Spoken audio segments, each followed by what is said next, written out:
Would you pray with me, please? Do your good work, O Lord.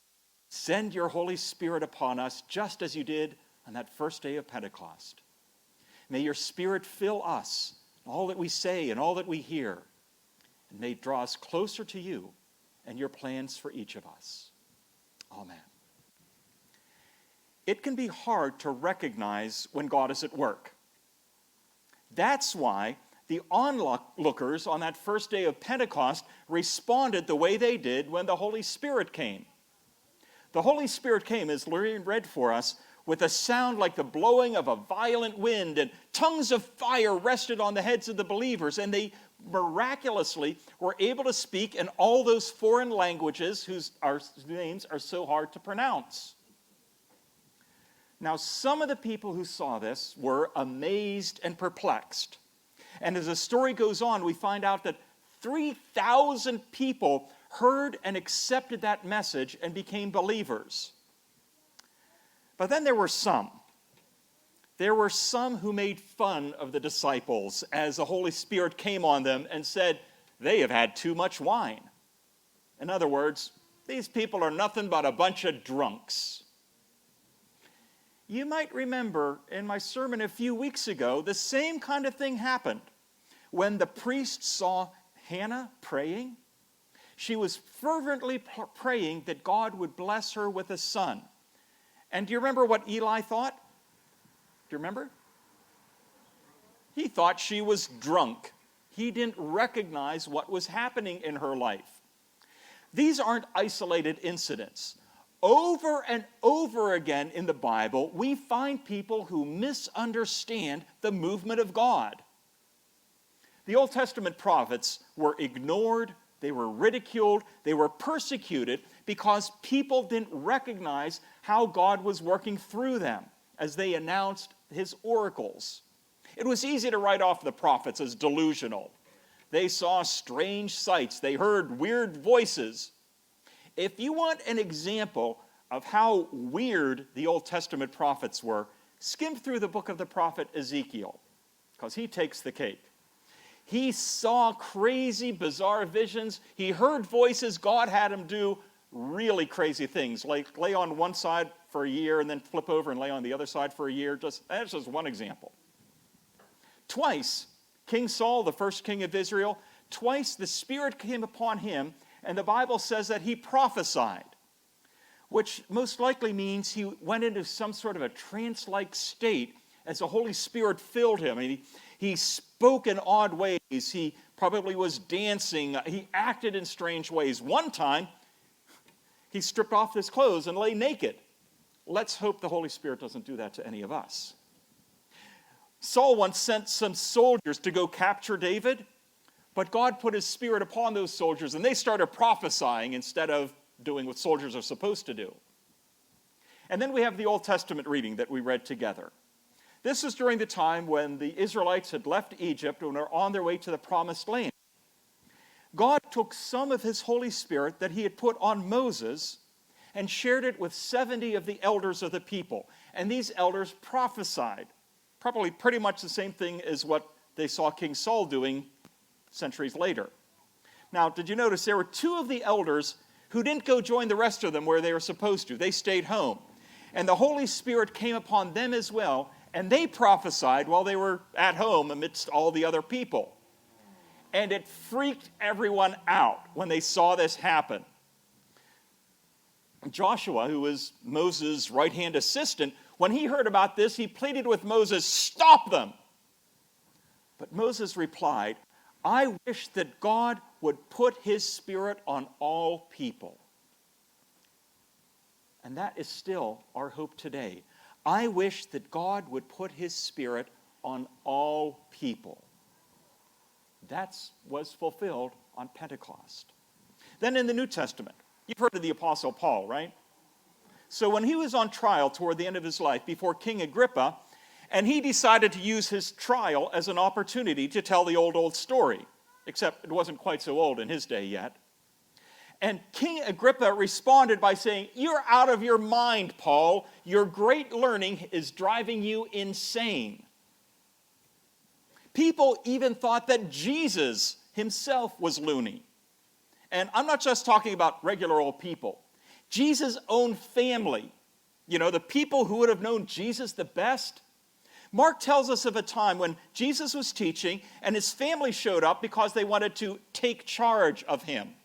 What do you think taking charge of him meant? What's that? Yeah, shut him up. Find a loony bin to put him in. Get him out of public eye because he's embarrassing us. They said he is out of his mind. These are all examples, and there's plenty of other ones in the Bible where God was working in someone's life and everyone thought they were drunk or crazy or foolish or something else. And it still happens today. Psychologists see an excessive religiosity as some forms of mental illness. It is easy, though, to take the next step and think that all forms of religiosity indicate that you're a little bit touched in the head. So it's no surprise on that first day of Pentecost, this holiday of the coming of the Holy Spirit, that there were people who misunderstood what was happening that day. So whether it's alcohol or mental illness or some other cause, when God is at work, it's easy to think something's wrong with that person. The fact is, faith truly is foolish. We as Christians are basing our lives on concepts and convictions that you cannot prove. Can you prove that God exists? When someone was healed, and we've heard plenty of stories of healing in our congregation, can you prove that it was God who did it? No, we can't prove it, but we know it, right? But you can't prove it. There's things that we believe as Christians that make no sense at all. When Jesus said, in order to save your life, you must lose it. Huh? The first will be last? How about the idea of the Trinity? How can one God be three persons? Explain that to me. Or who Jesus is. Is Jesus God? The answer is yes. Is God human? Is Jesus human? Jesus is fully, completely God 100%, and he is fully, completely human 100%, both at the same time. That's crazy, isn't it? But we believe it, don't we? Faith is foolish. And we live in a world that values rationality. We live in a world where we want to be able to understand things, where we want to be able to explain things. And if something happens that we can't explain, we still believe there's an explanation out there yet, we just haven't figured it out. But God refuses to play by our rules. God doesn't want to play our game of explanation and understanding and rationality, because as soon as we think we have God understood, you know what he does? As soon as we think we have him figured out, he shows up with a violent wind, with tongues of fire, and has people suddenly speaking in different languages and have everyone wondering what in the world's going on. And he still does that today. There's so many things that God does that, well, either we ignore or we don't think it's really God. We don't pay attention to it, but it's real. But maybe just as disconcerting as the things that God does we don't understand are the times when God doesn't show up when we think that he should. Have you ever had a heartfelt prayer for God's help and it seemed like it went unanswered? Have you seen good causes flounder for no reason? Have you seen good people suffer, even die, and there's no good reason for it that any of us can fathom? Have you experienced that? I have. Raise my hand. God just doesn't make sense. But God also does amazing, wonderful, glorious things that make no sense, that startle us and delight us. We don't understand how or why he does it, but we're grateful that he does. Let me give you just one example. At the end of each day, the light could gradually fade to gray and then to black. That's not what happens, is it? No, instead, God paints the sky with breathtaking colors. And sunset, the glory of sunset, is an opportunity for us to celebrate the day that God has given us that has ended Sunset is a way to celebrate the night of peace and rest that is coming, and it inspires us to anticipate the marvel and mystery of the day to come. God didn't have to make a world with sunsets, but he did. Okay, we have a choice. First choice is we can live in a world that makes sense. And we can decide to explain away all the nonsensical things as foolishness or lunacy or drunkenness. We can make that choice. We have a second choice, though. We can be willing and ready to embrace God's surprises. We can choose to allow ourselves to expect the unexpected, to believe the unbelievable. We can make the choice to follow the one who does not tell us where he's leading us. And sometimes where he leads us, we don't understand why he's doing it. This is a choice we can make. Which choice do you want to make? Okay, now we're sitting in church, and these are nice words you're supposed to nod your head to and say, yes, I'm willing to embrace God and follow where he leads. Yeah, that's the answer you're supposed to give, right?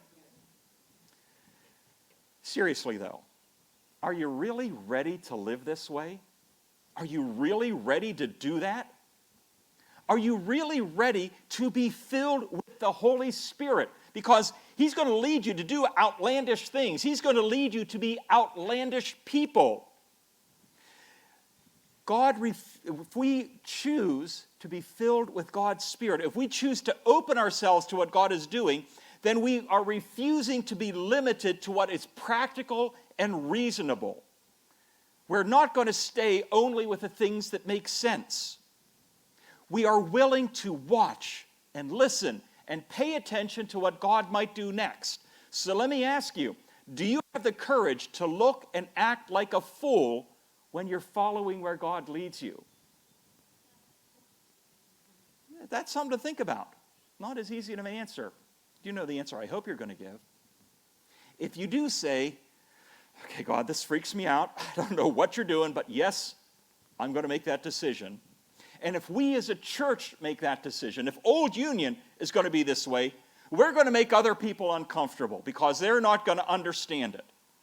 They're going to look at this crazy church up on top of the hill and wonder, what in the world has God done to us? The challenge will be for us that these people may not want to understand what is going on. But there are others who will. And then they also will be able to be part of this crazy adventure that God desires for us all. See, God doesn't want us to live in comfortable familiarity. If he did, we would never experience the transformation of the new life that he wants to offer to us. As I said, other people may not understand. They might think we're foolish or crazy or drunk. You know what? That's okay. When the Holy Spirit comes, he sweeps away all of our conventional ways of seeing things. He disrupts our usual categories of understanding. The gift of the Holy Spirit creates something new in the face of our established ways of doing things. He fills us with energy and freedom and newness. These are things that we're not going to experience if we say, no, I'm going to take the first choice. I just want to stay stuck in the old ways. I only want to follow things that I can understand and explain. The challenge that the Holy Spirit presents before each of us, the challenge of Pentecost, is for us to yield ourselves to the power and purpose of the Holy Spirit that is beyond ourselves. See, if we don't accept this challenge, we can never escape the limits of our own little lives. But if we accept it, we open ourselves to the compelling, disruptive, transforming work of God. If you say, God, I'll follow where you lead me, let me tell you right now, I have no idea where he's going to take you. He does, but I don't. You won't know either. There's a very good chance that where God leads you, it's going to seem crazy or bizarre or foolish. But one thing I can tell you, I don't know where he's going to lead you. I don't know how crazy or weird it's going to feel. But I can tell you that when you follow where he leads you, you will have a better, more satisfying, fuller life than you could ever possibly imagine if you say, no, I'm not going to do that.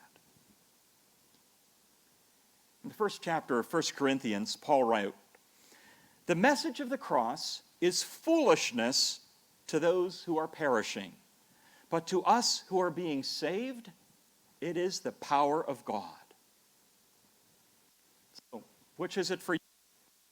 Do you want to write off the message of the cross? Do you want to write off the news of what God is doing in the midst of us? Do you want to write it off as foolishness and perish? Or are you willing to open yourself up to the power of God and be saved?